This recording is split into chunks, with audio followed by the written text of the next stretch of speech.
नमस्कार। स्वागत है आपका हमारे चैनल पे। अब हम लोग देखने जा रहे हैं कि जैसे एक चीज़ ध्यान दीजिए, हम लोग ऑलरेडी पढ़ चुके हैं linear equations in two variables और quadratic equation in two variables. उसमें हम लोग को वर्ड प्रॉब्लम में होता क्या है कि जैसे नॉर्मल हम लोग इक्वेशन सॉल्व करते हैं तो उसमें कोई प्रॉब्लम नहीं होता है। वर्ड प्रॉब्लम में हम लोग को कुछ कॉन्सेप्ट यूज होता है जो हम लोग को या तो हम लोग बहुत पहले पढ़े हुए हैं या उस कॉन्सेप्ट को भूल गए हैं। तो उस केस में क्या होता है, उस केस में हम लोग को पीछे पलटना होता है। तो यहाँ पे हम लोग क्या कर रहे हैं, यहाँ पे हम लोग देख रहे हैं कि सीधा आपका जो कॉन्सेप्ट आपको काम आएगा वर्ड प्रॉब्लम में, वो हम लोग मतलब शब्द जो कॉन्सेप्ट दिया रहता है उसके हिसाब से हम लोग इसमें यूज करने जा रहे हैं। तो पहला एक चीज़ ध्यान दीजिए, प्रॉफिट एंड लॉस का जो होता है कि जैसे मान लीजिए हमारे पास कुछ क्वेश्चंस में है, आपका क्वाड्रेटिक इक्वेशन में भी है और लीनियर इक्वेशंस में भी है कि प्रॉफिट एंड लॉस जो अगर हम लोग लेके चलते हैं, प्रॉफिट एंड लॉस, हल्का हल्का क्वेश्चन दिया हुआ है, एंड लॉस। तो अगर सिर्फ प्रॉफिट निकालना होता है तो हम लोग क्या करते हैं, अगर सिर्फ प्रॉफिट निकालना रहता है तो प्रॉफिट के लिए हम लोग क्या करते हैं, सीधा C P into profit percent by 100 कर देते हैं। चाहे अगर लॉस निकालना रहता है तो C P into loss percent by 100 कर देते हैं। ये होता है एक चीज़, दो चीज़ मतलब दो चीज़, पहला दो चीज़ हो गया। अगर हम लोग को एस पी निकालना है, प्रॉफिट हुआ है तो एस पी निकालना है, तो उसमें क्या करते हैं, C P into 100 plus profit percent करते हैं बाई 100। चाहे एस पी अगर निकालना होता है तो C P into 100 minus loss percent करते हैं बाई 100 कर देते हैं। ये चीज़ होता है। ये हो गया आपका प्रॉफिट एंड लॉस में जितना यूज होगा वो चीज़ हम लोग इसमें लिखे हुए हैं।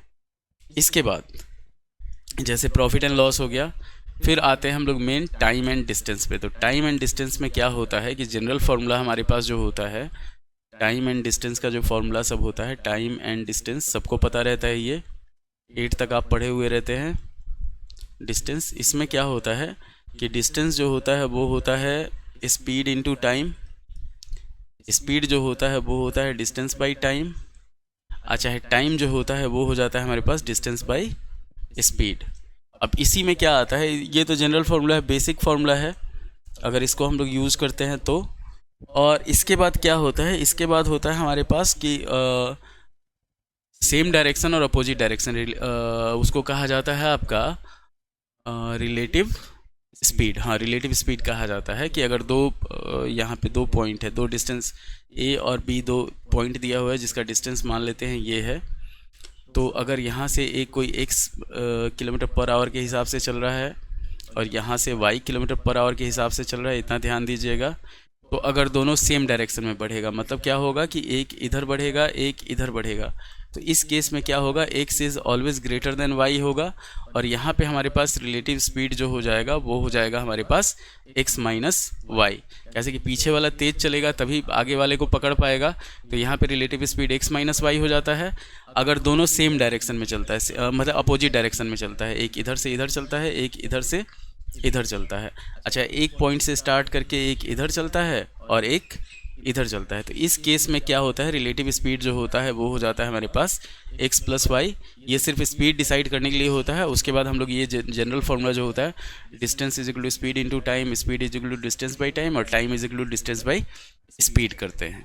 ये चीज़ तो रिलेटिव स्पीड ये हो गया कि अगर सेम डायरेक्शन में चल रहा है तो दोनों स्पीड माइनस हो जाता है, और अगर अपोजिट डायरेक्शन में चल रहा है तो ये हो गया आपका सेम डायरेक्शन का हो गया, सेम डायरेक्शन का, और दूसरा हो गया आपका अपोजिट डायरेक्शन का। अब इसी में आ जाता है स्ट्रीम, और जैसे स्पीड ऑफ स्ट्रीम और स्पीड ऑफ बोट आ जाता है तो डाउन स्ट्रीम और अप स्ट्रीम स्पीड आ जाता है। तो यहाँ पे क्या होता है, बेसिक फार्मूला वही तीन रहेगा, इतना ध्यान रखिएगा कि अगर बोट एंड स्ट्रीम अगर हम लोग लेते हैं, बोट एंड स्ट्रीम, तो मान लीजिए कि बोट का स्पीड जो है वो x किलोमीटर पर आवर है और स्ट्रीम का स्पीड है y किलोमीटर पर आवर। तो इस केस में क्या होता है हमारे पास कि अगर अप स्ट्रीम, तो अप स्ट्रीम जो होता है वो होता है धारा के विपरीत, इतना ध्यान रखिएगा। अप स्ट्रीम क्या होगा, पानी इधर बह रहा है और नाव इधर जा रहा है, इतना ध्यान रखना है। तो अपोजिट डायरेक्शन हो जाता है। तो यहाँ पे क्या होता है, अप स्ट्रीम में जो स्पीड होता है वो हो जाता है हमारे पास speed of boat minus speed of stream, मतलब x माइनस वाई हो जाता है। और डाउन स्ट्रीम क्या होता है, डाउन स्ट्रीम मतलब सेम डायरेक्शन में दोनों बह रहा है। डाउन स्ट्रीम अगर हम लोग लेके चलते हैं तो डाउन स्ट्रीम में होता है कि अगर सेम डायरेक्शन में, मान लीजिए यहाँ पे अगर एक इधर चल रहा है, पानी भी इधर बह रहा है, नाव भी इधर बह रहा है, तो यहाँ पे स्पीड जो होता है वो हो जाता है, दोनों को ऐड कर दिया जाता है x प्लस वाई। अब इसमें क्या है कि जैसे यहाँ पे हम लोग x y दोनों ले रहे हैं, अगर आपका ये रहेगा, क्या कहा जाएगा, लीनियर इक्वेशन रहेगा तो उसमें x y दोनों लिया जाएगा। अगर क्वाड्रेटिक इक्वेशन रहेगा तो क्वाड्रेटिक इक्वेशन सॉल्व करना हो तो उसको कोशिश करेंगे हम लोग सिंगल वेरिएबल में कन्वर्ट करके उसको सॉल्व किया जाए। तो ये होता है आपका अप स्ट्रीम और डाउन स्ट्रीम का, इतना ध्यान रखना है। उसके बाद हम लोग बढ़ते हैं आगे, तो अप स्ट्रीम डाउन स्ट्रीम हो गया, आपका रिलेटिव स्पीड हो गया।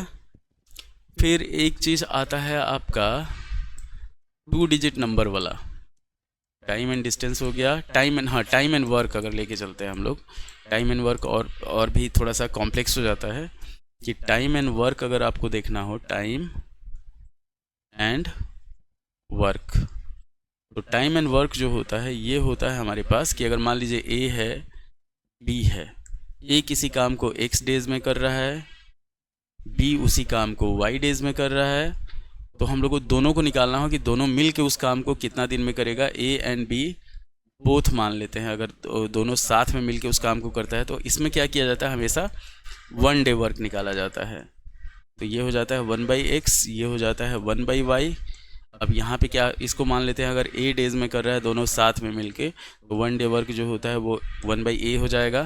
तो इस केस में हम लोग टाइम एंड वर्क के केस में हम लोग जो सॉल्व करते हैं वो होता है आपका 1/x plus 1/y is equal to 1/a। तो अगर इसको सॉल्व किया जाएगा तो ये होता है x plus Y by X Y is equal to 1/a। तो a का जो वैल्यू होता है वो हो जाता है xy by X plus Y. ये समझने का चीज़ है, ऑटोमेटिक आपका आंसर इसमें आ जाता है, जो भी आएगा तो वो 1/a के फॉर्मेट में आएगा। अच्छा, इसी में अगर x निकालना होगा तो 1/a से माइनस कर देंगे 1/y को, 1/y निकालना होगा तो 1/a से 1/x को माइनस कर देंगे। तो ये था आपका टाइम एंड वर्क। अब होता है हमारे पास 2 डिजिट नंबर वाला, कि अगर कोई भी 2 डिजिट नंबर दिया हुआ है, लास्ट है ये, कि अगर 2 डिजिट नंबर दिया हुआ है, कोई भी 2 डिजिट नंबर, तो 2 डिजिट नंबर हमेशा ध्यान रखिएगा किस फॉर्मेट में होता है, एक टेंस प्लेस पे होता है, एक यूनिट प्लेस पे होता है। तो ये हमेशा क्या होगा, 10x प्लस वाई के फॉर्मेट में होगा।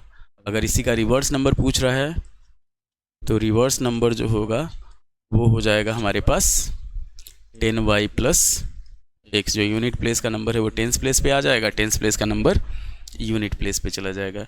इसका डिफरेंस जो होगा, डिफरेंस हमेशा 9 से डिविजिबल होगा, और सम जो होगा वो सम हमेशा 11 से डिविजिबल होता है, इतना ध्यान रखना है आपको। तो ये था आपका concept, time and work, time and distance.